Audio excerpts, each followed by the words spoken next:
The year was 1984.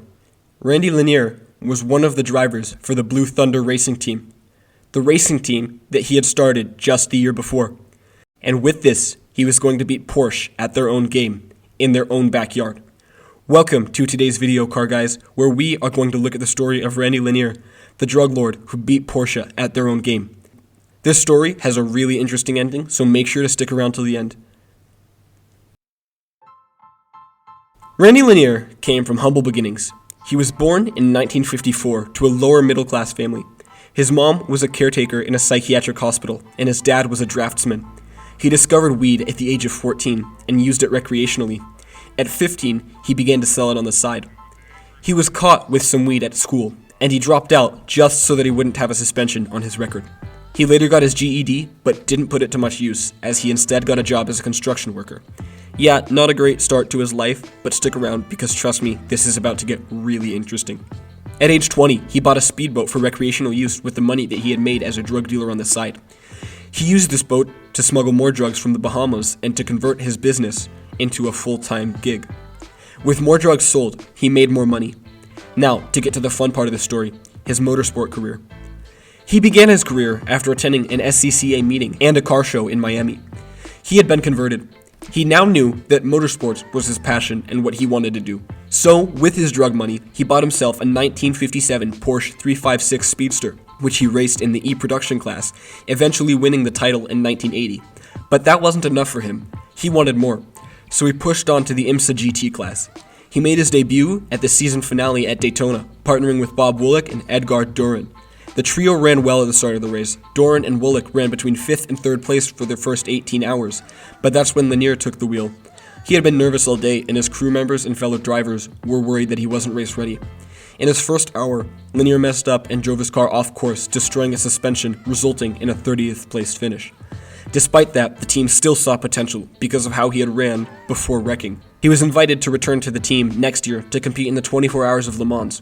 The team retired after they ran out of fuel halfway through the race, but this time it wasn't Lanier's fault. People saw potential in him. He had ran well before the car ran out of fuel.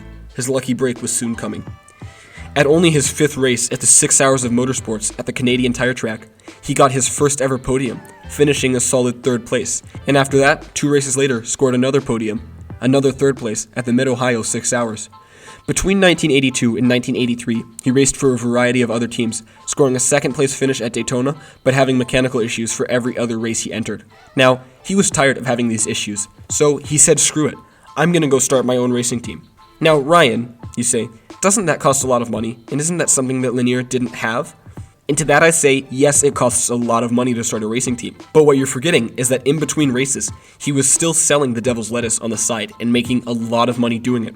At this point in his life, he had more money than he knew what to do with. So, he started the Blue Thunder racing team. The 1984 season saw a rough start for the team, but in the end, an amazing points finish for the Blue Thunder racing team. The results are as follows. There were 17 races in the season. Lanier won 6 of them, placed 2nd at 2 of them, 3rd at 1 of them, and finished between 5th and 7th for the rest of the races that they finished. They failed to finish just 3 races, and this insane season led to Lanier taking the championship trophy home, and taking down the Porsche factory team that had dominated the year before. Blue Thunder Racing also competed in 1985, but didn't have as good of a season, mounting to a 3rd place championship finish. Rough times were ahead for Lanier though. The quick success of his team was a cause for suspicion. People started asking questions like, where did Lanier come up with all the money to start his team? I mean, he was just a humble construction worker, right? Wrong. After the arrest of his partner in crime, Lanier's name started to surface. He first fled to Puerto Rico and then to France, where he was eventually caught and was given a life sentence without the option for parole. He was later on arrested for smuggling and selling over 300 tons of Colombian marijuana. He was then released from prison 27 years later on October 15, 2014, and in 2015, he competed in his final race at Mid-Ohio for Rally Baby Racing, where he won after not having driven for over 28 years. And that is the story of Randy Lanier, the man who beat multiple factory-backed race teams with nothing but drug money and 4 years of experience. Thank you guys so much for watching. This has been That Car Guy 127 with Car Guy Bits.